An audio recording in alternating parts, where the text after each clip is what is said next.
Aujourd'hui, le filmographe est consacré à la carrière de Betty Grable sur Séance Radio par BNP Paribas. Bonjour Antoine Cyr. Aujourd'hui, le filmographe va s'intéresser à une actrice américaine un peu, on peut dire un peu oubliée quand même. Et oui, pourtant elle a fait une prolifique carrière essentiellement consacrée aux films musicaux.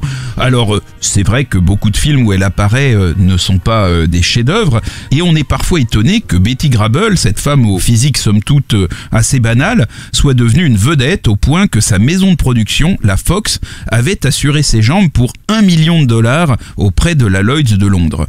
Mais Betty Grable, c'était une grande professionnelle au jeu simple et étonnamment moderne, dont le tempérament énergique et joyeux faisait une fiancée idéale de l'Amérique. Et finalement, si elle devint la pin-up dont tous les GI en mal de présence féminine emportaient la célèbre photo en maillot de bain dans leur pactage, elle se retrouva surtout au cœur d'une des plus efficaces machines à divertir jamais inventées par Hollywood, les comédies musicales de la Fox des années 40, produites par le légendaire Daryl F. Zanuck.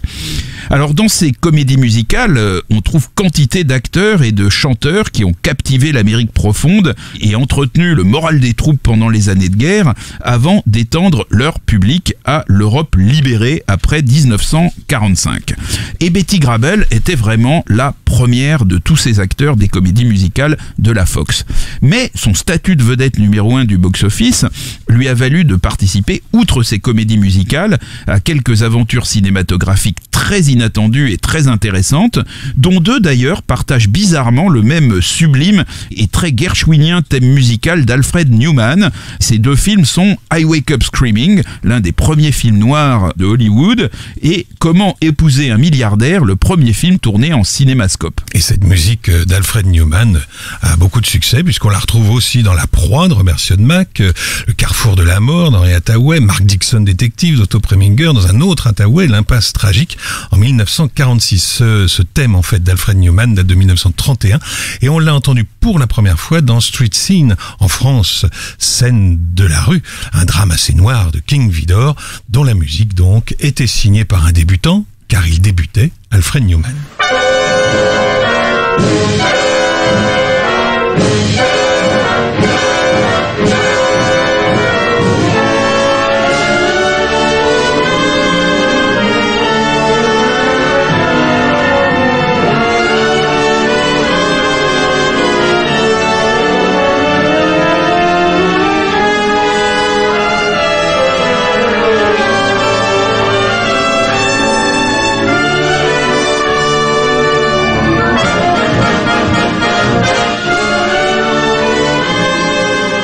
La musique de Scène de rue d'Alfred Newman avec Antoine Cyr sur Séance Radio. Aujourd'hui, nous évoquons Betty Grable. Alors Betty Grable, elle naquit à Saint-Louis dans le Missouri. Sa mère Liliane était cantonnée au foyer par un époux austère et en cirant le parquet de son appartement, elle fit une glissade épouvantable qui la laissa boiteuse pour le restant de ses jours. Elisabeth, donc Betty, naquit en 1916 et dès que sa mère comprit qu'elle avait certaines dispositions artistiques, elle projeta en fait tous ses rêves inassouvis sur la carrière de sa fille. Alors à 7 ans, la petite Betty fut inscrite à un concours de danse et de chant dont le jury était présidé par Frank Fay, un célèbre acteur de théâtre qui fut d'ailleurs le mari de Barbara Stanwyck. Pour motiver sa fille qui adorait les chevaux, Liliane Grable, la maman donc, lui promit qu'elle passerait 2 jours dans un ranch si elle gagnait le concours. Non seulement la petite Betty n'obtint que la 3e place et un prix de $50, mais la mère la gifla de colère en entendant le résultat. Et après ce triste épisode, la réussite de Betty devint une obsession pour Liliane, qui l'obligea à s'exercer intensivement à la danse, au chant et même au saxophone, jusqu'à ce que l'usage de cet instrument soit déconseillé par son dentiste. À quoi ça tient, une carrière ? Donc à 13 ans, Liliane remuait ciel et terre pour trouver des rôles de chorus girl à Betty. Elle mentait effrontément sur son âge. Alors elle parvint quand même à la faire engager dans un film de la Fox, Happy Days, où Betty apparaissait parmi 40 filles au visage grimé de cirage noir, si bien qu'il était impossible de dire quel était son âge réel. Et ce Happy Days d'ailleurs est le 2e film de l'histoire tourné en 70 mm. Alors, il y a eu plusieurs tentatives infructueuses, mais en 1930, Betty Grable devient l'une des Goldwyn Girls, du nom de cette compagnie de danseuses créée par Samuel Goldwyn pour ses comédies musicales. Beaucoup d'autres actrices célèbres, d'ailleurs, Paulette Goddard, Lucille Ball, Virginia Mayo, passèrent par cette école. En 1937, Betty Grable épouse Jackie Coogan, un ancien enfant acteur qui avait été notamment le kid de Charlie Chaplin.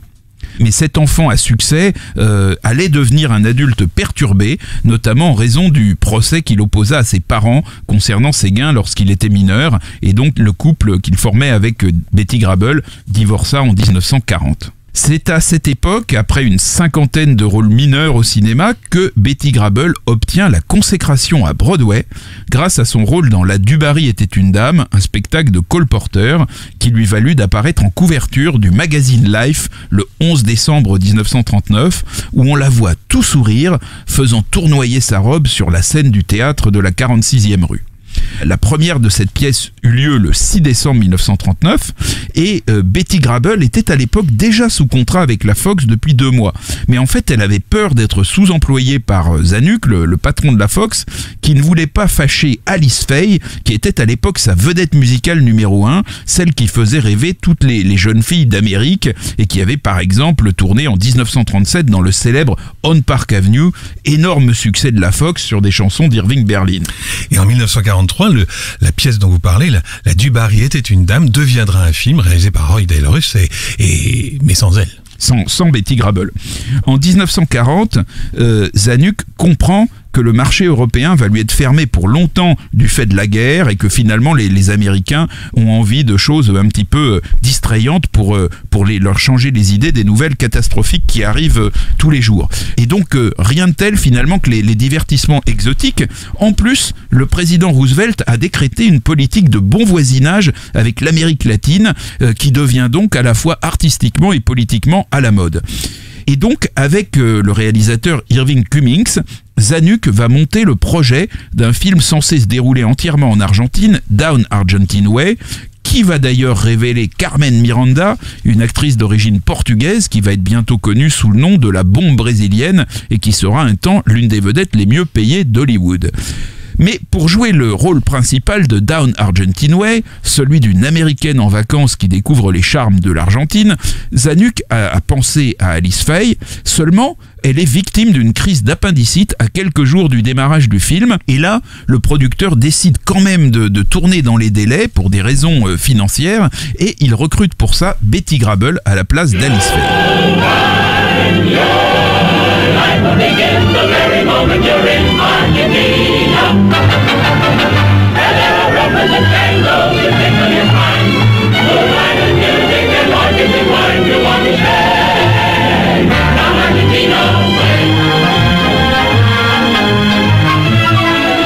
Alors Down Argentine Way, c'est un film au Technicolor éclatant, on voit d'ailleurs dès le très joli générique. Dont on continue à entendre la musique en ce moment. Voilà, c'est une comédie musicale dont l'esprit est bien résumé par ce vers inénarrable de la chanson qui lui sert de leitmotiv.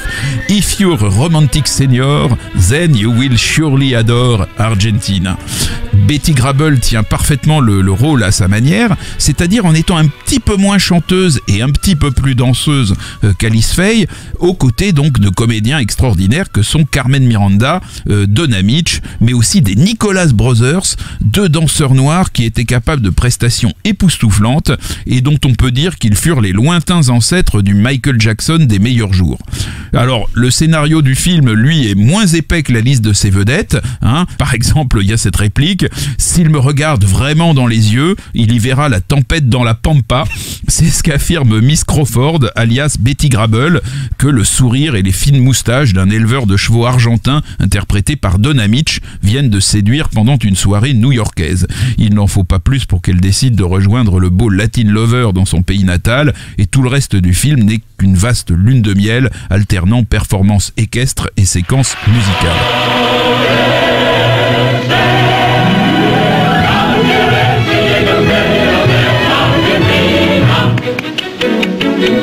I can't do it. Su corazón gozará, entonces le gustará Argentina. What's the matter with me?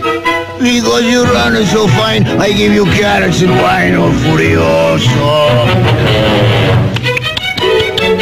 To any horse I'm okay, but the chiquita they say I'm so.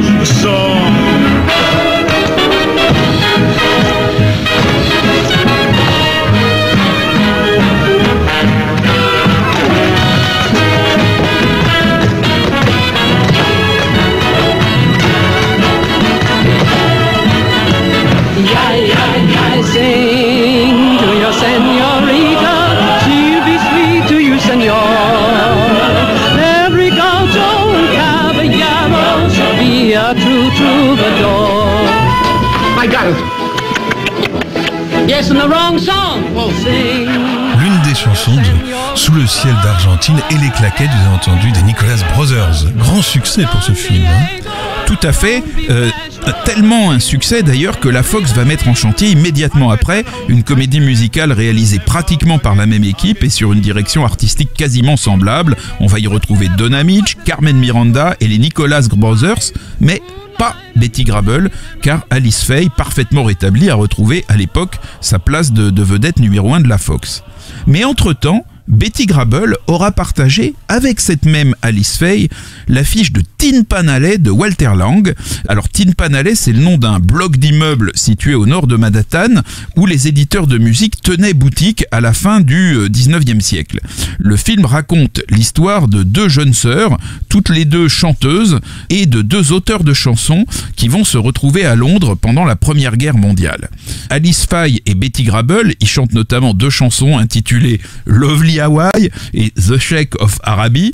Alors dans la première de ces chansons, leurs jambes sont recouvertes d'une jupe à franges pailletées qui donne l'illusion de la pudeur, mais elles sont encore plus court-vêtues dans la seconde, ce qui faillit valoir à la scène les foudres de la censure. À l'origine, les deux artistes avaient aussi tourné chacune 3 chansons en solo, mais 2 furent coupées au montage pour Betty Grable. Elle n'en voulut pas du tout à Alice Faye et les deux femmes restèrent amies pour la vie. Lovely Hawaii, it's like heaven on the blue Pacific shore. Oh, won't you let me go to the land of sweet Aloha, to a grass shack and a little cabin door. Oh, I wish I were a sailor so I'd sail across the sea, where the hula maidens dance beneath the ukulele tree. When I'm back in Honolulu, it will fill my heart with joy just to taste a double portion of my mammy's apple pie. I mean Hawaii, lovely Hawaii, it's like heaven on the blue Pacific shore. Oh, won't you let me go to the land of sweet Aloha, won't you let me linger there forevermore?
De ce Tin Pan Alley, et nous poursuivons maintenant l'évocation de la vie et la carrière de Betty Grable avec notre filmographe maison Antoine Cyr. Nous voilà en 1941. Et Betty Grable poursuit sa carrière dans les comédies musicales avec un nouveau film de Walter Lang où elle partage cette fois l'affiche avec Carol Landis, Soir de Miami.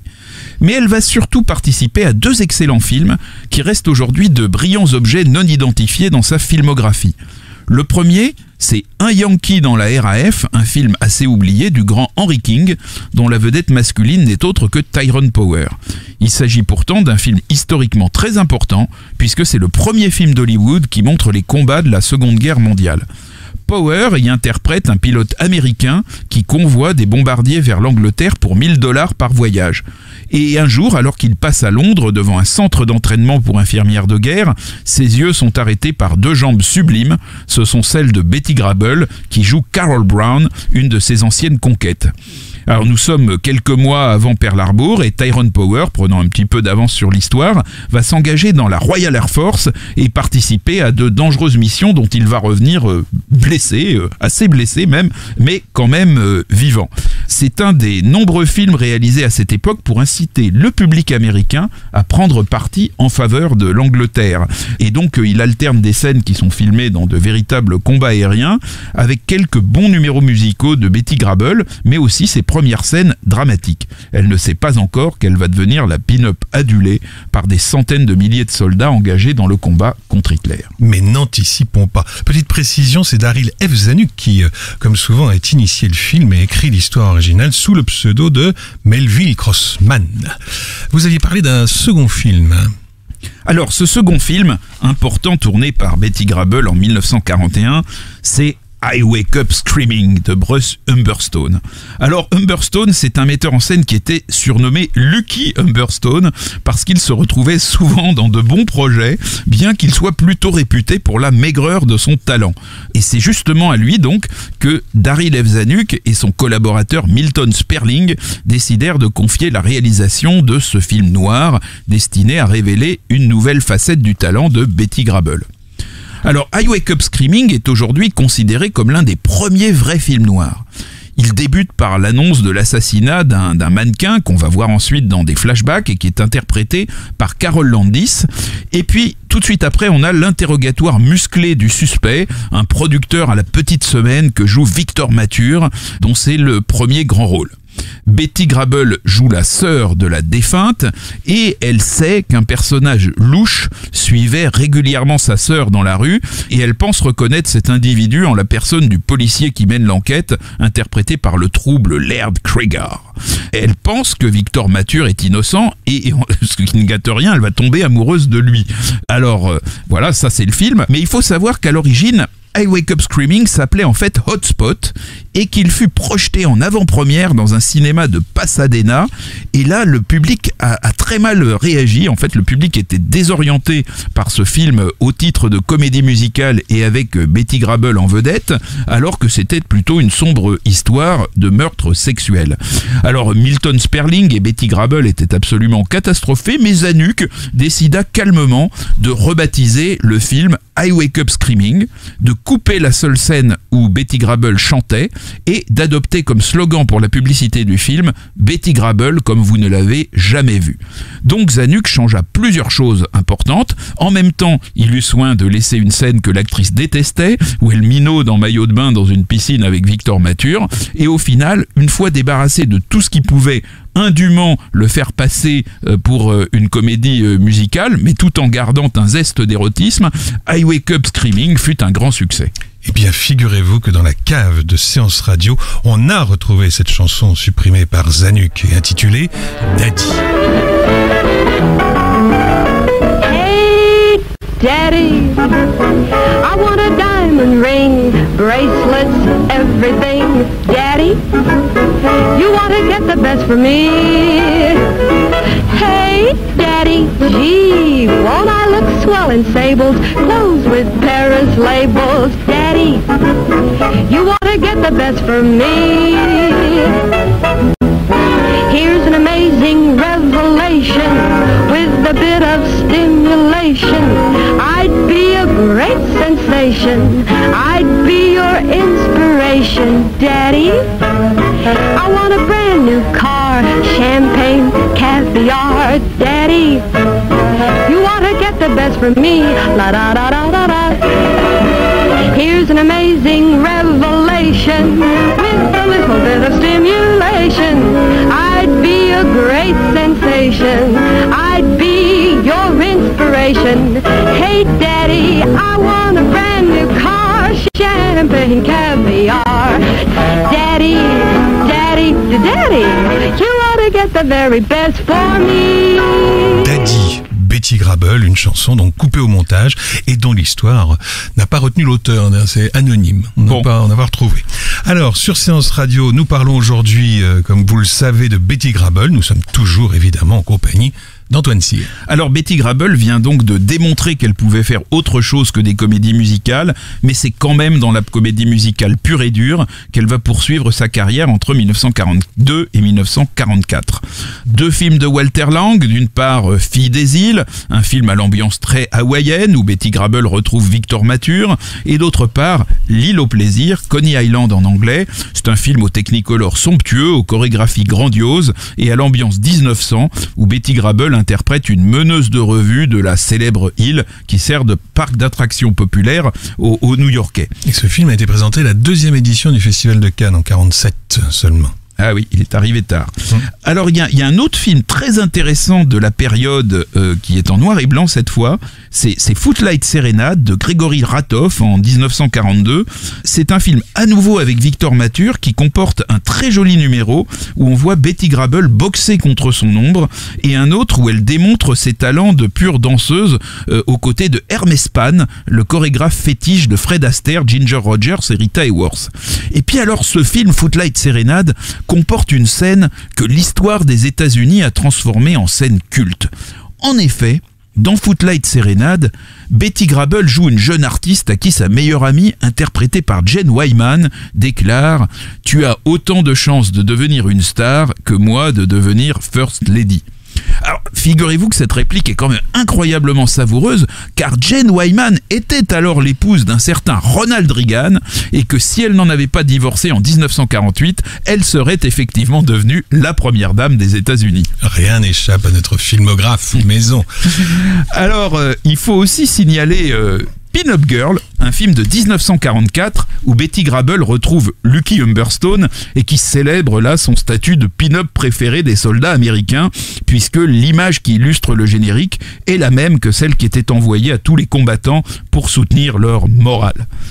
Dans ce film, Betty Grable interprète une jeune femme qui est une timide dactylo le jour et qui se produit sur scène le soir, ce qui lui vaut de devenir une pin-up adulée des soldats.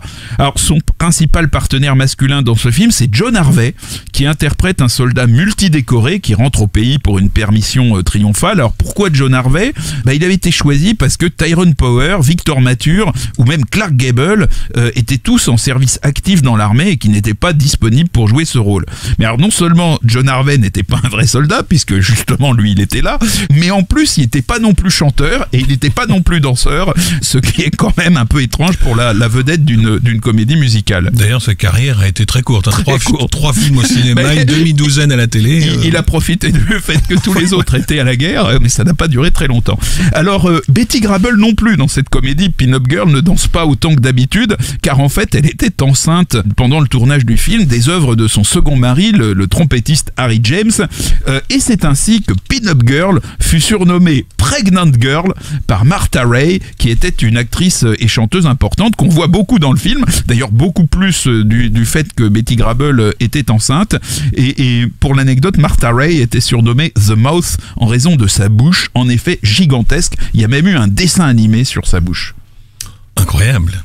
Bon, nous sommes après la guerre là maintenant. Après la guerre, Betty Grable va poursuivre une fructueuse carrière. Elle va d'autant plus occuper le devant de la scène qu'Alice Faye, sa grande concurrente et amie, a décidé de quitter le métier pour élever ses enfants après l'échec de sa tentative pour s'imposer dans des rôles dramatiques. Parmi les nombreuses comédies musicales que Betty Grable a tournées entre 45 et 50, il faut signaler notamment les Dolly Sisters, un film en couleur d'Irving Cummings, où on retrouve une ambiance semblable à celle de Tin Pan Alley qui était en noir et blanc. Ce film, les Dolly Sisters, raconte les aventures véridiques de 2 sœurs qui arrivent de Hongrie au début du XXe siècle et qui deviennent des vedettes de Broadway suite à une audition réussie auprès du producteur Oscar Hammerstein. L'une d'elles, qui est interprétée par Betty Grable, va vivre une histoire d'amour tumultueuse avec le chanteur Harry Fox, interprété par John Payne, qui était l'un des partenaires favoris de Betty Grable. Et ensemble, ils chantent I'm Always Chasing Rainbows. I'm always chasing rainbows.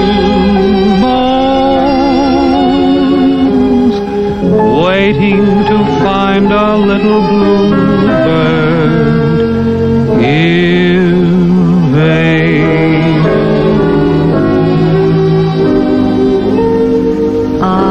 I'm always chasing rainbows,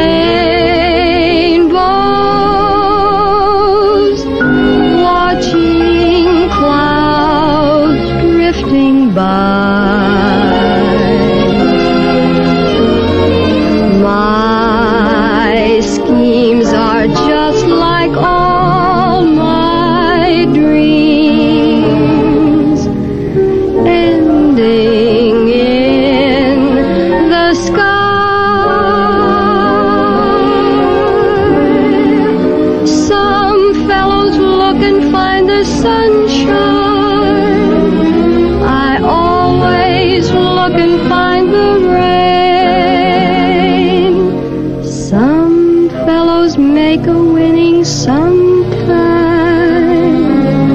I never even make a gain. Believe me, I'm always chasing rainbows, Waiting to find a little bluebird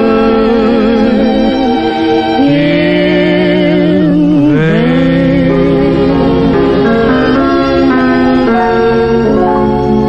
I'm Always Chasing Rainbow, c'est effectivement le leitmotiv des Dolly Sisters et c'est une très très belle chanson.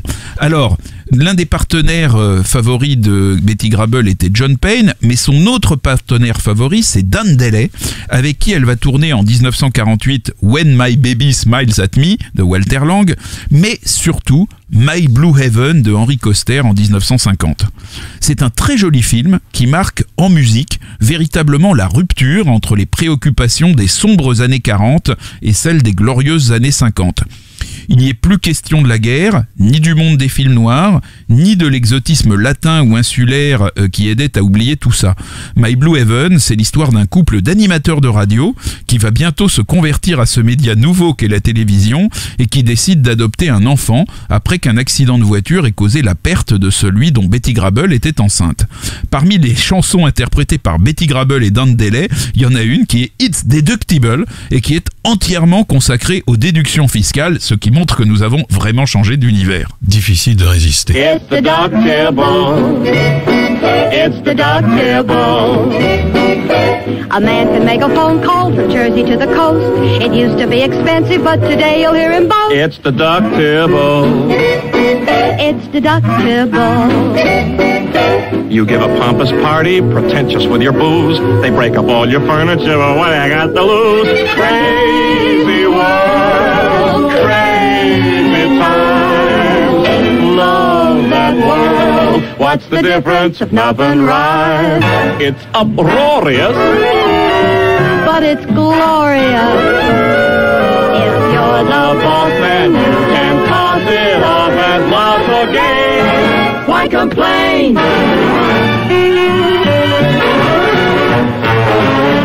We're all interested in redemptions. How do you get your maximum exemptions?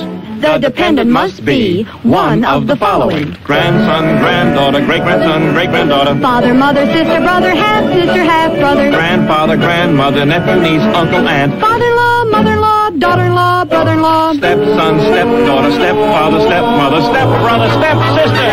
I'm telling you, mister, they're deductible. Deductible. They're deductible. Deductible. A Texan drills an oil well, the oil well don't produce. The Texan doesn't worry cause he's got a good excuse. It's deductible. Deductible. It's deductible. Deductible. Producer gets an angel, producer gets a flop. The angel doesn't worry cause the flop comes off the top. Crazy world, crazy time. Love that world. What's the difference if nothing rhymes? Hey, it's irrational. But it's national. If you decide to take that ride and be a bride and groom, deductible, including offspring. Elizabeth Ann and Betty Lou. Oliver, Dan, Penelope Sue, Jimmy, Johnny, Daisy, Harry, Randy, Ronnie, Maisie, Mary. Have all you want. They're deductible. They're deductible.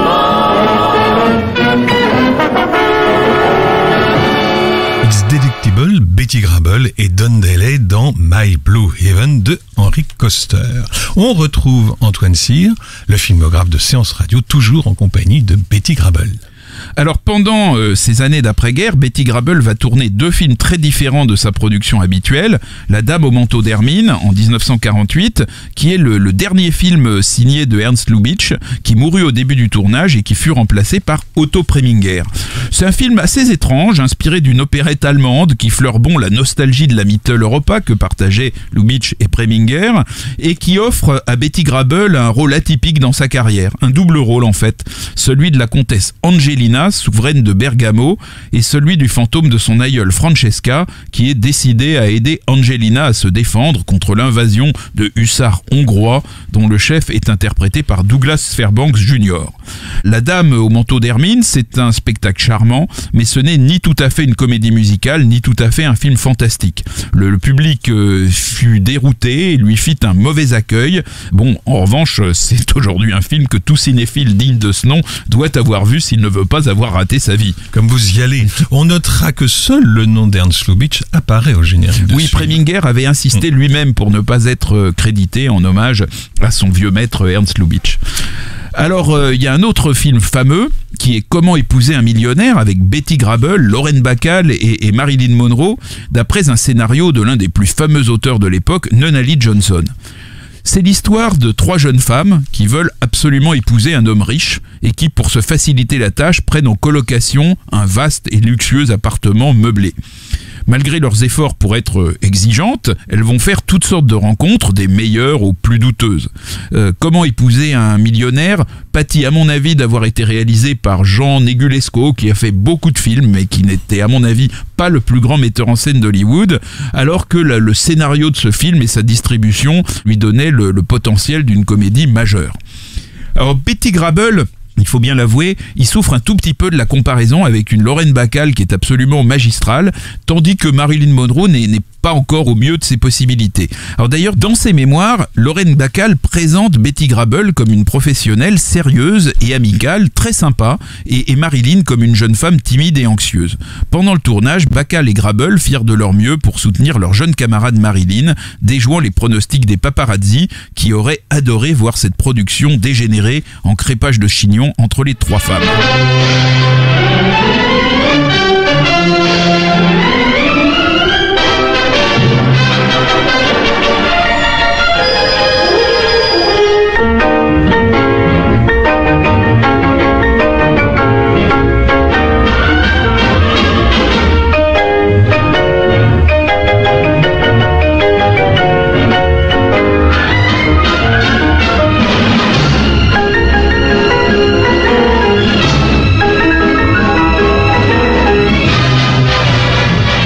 Quelques mesures de comment épouser un millionnaire, juste pour le plaisir comme ça. Mais nous revenons maintenant à Betty Grable. Nous sommes toujours, Antoine Cyr, au début des années 50. Et là, en ce début des années 50, de nouvelles vedettes sont en train de prendre le pouvoir à Hollywood. Et tous les éléments sont en place pour le déclin de la carrière de Betty Grable. Le 3 juin 1953, la Fox annonce sa séparation officiellement amiable avec l'artiste. Comment épouser un millionnaire sera le premier film depuis 1941 où elle devra partager le générique à égalité avec d'autres femmes. Après la séparation d'avec la Fox, Betty Grable pense avoir des chances de trouver le succès auprès d'autres employeurs et elle vise particulièrement un rôle dans Guys and Dolls, une comédie musicale en préparation à la MGM d'après l'écrivain new-yorkais Damon Runyon. Elle obtient un rendez-vous avec Samuel Goldwyn qui tenait à rencontrer personnellement toutes ses vedettes, mais juste avant de s'y rendre, elle s'aperçoit que son chien s'est gravement blessé et en fait elle attend le vétérinaire et le fait d'attendre le vétérinaire fait qu'elle va rater son rendez-vous avec Samuel Goldwyn. Alors bien sûr elle lui téléphone pour s'excuser, mais celui-ci qui est vexé qu'on lui ait fait perdre son temps pour un chien, lui raccroche au nez et ne voudra plus jamais la voir. Cet épisode qui nous montre quand même une Betty Grable très sympa, plus sensible que carriériste, va malheureusement marquer la fin de sa carrière dans les comédies musicales et pratiquement au cinéma. Alors, elle va reprendre le chemin du théâtre, où elle va désormais se produire presque exclusivement, si l'on accepte quelques apparitions dans des émissions de variété. Elle va connaître notamment un certain succès en reprenant à Broadway le rôle-titre d'Hello Dolly, qui avait été créé par Martha Raye. Elle mourra en 1973 à l'âge de 57 ans, victime d'un cancer du poumon foudroyant. Avec elle s'éteignait une très grande actrice populaire, incarnation d'une époque, doublée d'une femme que tous les témoignages décrivent comme simple et généreuse, aux antipodes des outrances et autres caprices qui caractérisaient si souvent les vedettes d'Hollywood. Merci Antoine. Le filmographe vous a été présenté par Antoine Cyr et Laurent Bourdon sur Séance Radio.